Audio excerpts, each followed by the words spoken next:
તમારું નામ જણાવો. બાબુભાઈ મોહનભાઈ. અમારી રજૂઆત છે કે અમે પહેલાં ગુજરી બજારમાં બેઠા ત્યાંથી કાઢ્યા, ત્યાંથી કાઢી શાસ્ત્રી મેદાનમાં બેરાયા, તો ત્યાંથી ને અમને કાઢ્યા. હવે ત્યાંથી ગયા બાપુનગરમાંથી અમને કાઢ્યા. બાપુનગરમાંથી વિજય નહેર આવ્યા હતા, અમને અહીંયા એસીના રોડે અમને બેરાયા. ત્યાં અમે મ્યુનિસિપાલિટીમાં 800 રૂપિયા પહોંચ ભરતા હતા. 80-90 જણા હતા, 800 રૂપિયા પહોંચ અમે ભરતા હતા. તો વિજય નહેર આવ્યા ને સીધા ગયા વા મ્યુનિસિપાલિટીની ઓફિસે કે આ કાયદેસરના વેપારી છે, આને ઉઠાડાય નહીં. તો વિજય નહેર આવીને અમને ડેમે બેહરાયા. કાંઈથી તમને કોઈ તકલીફ છે નહીં. અમારે કાંઈ ભાડું તમને શું હેરાનગતિ થાય છે? અત્યારે હેરાન છે, અમને તકલીફ છે કે બધા કાઢે છે, અહીંથી નીકળો તો અમારું ભેટ છે, અમે ક્યાં જાય? અત્યારે વિરોધમાં શું કરી રહ્યા છો?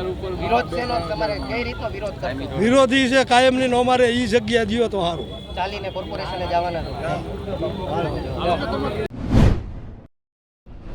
અમે કાચી કમિટીમાં ઉપપ્રમુખનો હોદ્દો ધરાવું છું.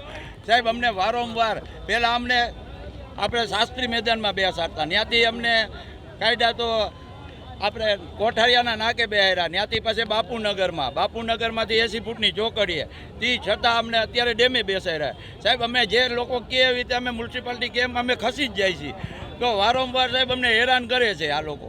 કાંઈક પણ કચરામાં અમને બેસાડે, સારી જગ્યા થાય એટલે એ લોકો અમને ત્યાંથી ખસેડી નાખે છે. અને અમારી માસે સાહેબ લેન્ડ ગ્રેબિંગની અમારે 6 જણા માટે ફરિયાદ કરી છે. જે તે સમયે વિજય નહેરા સાહેબે અમને મોકિતમાં બેહાડ્યા હતા, અને 1 મહિનો આ રાજકોટમાં ગમે ત્યાંથી કે અને હાજી ડેમ માટેની ફ્રી સેવા આપી હતી બસની. તે છતાં સાહેબ અત્યારે આપણે સાગઠિયા ટાઉન પ્લાનિંગ શાખાના છે ને 2021માં અમને એવી નોટિસ મળી કે અમે તમને બેહાડ્યા નથી. જે અત્યારે હોરાજી કે આ અમારી 2 એકર ને 2.5 ગુઠા અમારી જમીન છે, એની માટે સાહેબ અમે કોઈ કબજો કર્યો નથી. તે છતાં અમારી માટે લેન્ડ ગ્રેબિંગ કેમ? ક્યાં બેસો તમે? અત્યારે હાજી ડેમે રવિવારની હાજી મેદાનમાં બેસી છે સાહેબ. તે છતાં અમારી માથે વારંવાર આ લોકો હેરાન કરે. અમારી માંગ એક જ છે સાહેબ, ગમે નહીં આપો સાહેબ, હવે અમને વિકલેન્ડ જગ્યા આપો. જે કરી અને અમને 7-8 વર્ષ ધંધો કરી અમારો ધંધો સેટ થાય તો આ લોકો અમને ખસેડી નાખે છે. બરાબર સાહેબ, અમારી એક જ માંગ છે કે અમને કાયમી ધોરણે ગમે ત્યાં જગ્યા આપો.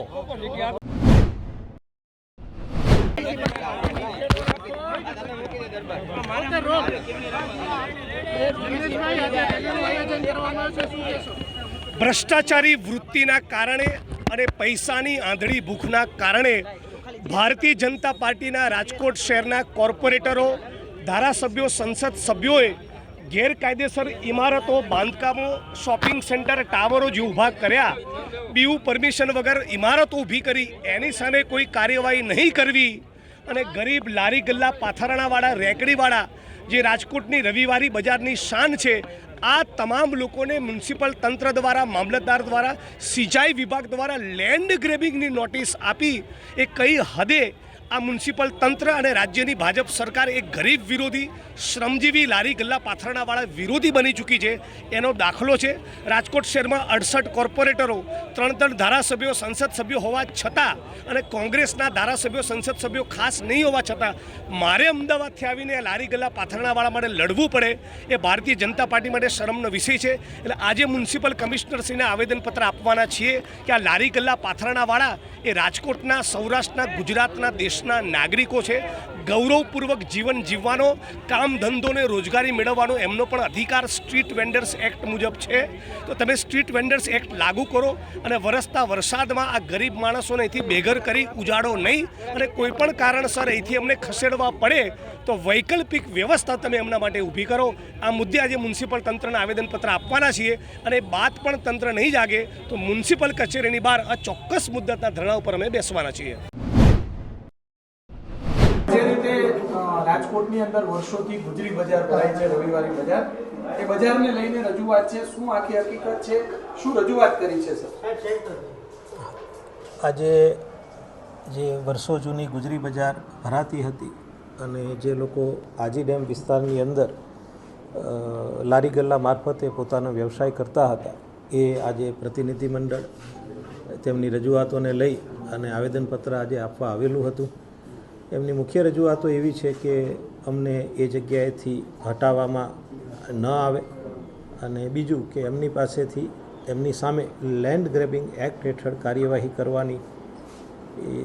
કરવામાં આવેલ છે તેવી તેઓ દ્વારા રજૂઆત કરેલ છે. આ બાબતે સૌથી પહેલી સ્પષ્ટતા અમે એમને એવી કરી છે કે રાજકોટ મહાનગરપાલિકા દ્વારા કોઈ લેન્ડ ગ્રેબિંગ માટેની કાર્યવાહી તેઓ સામે હાથ ધરવામાં આવેલી હોય તેવું નથી.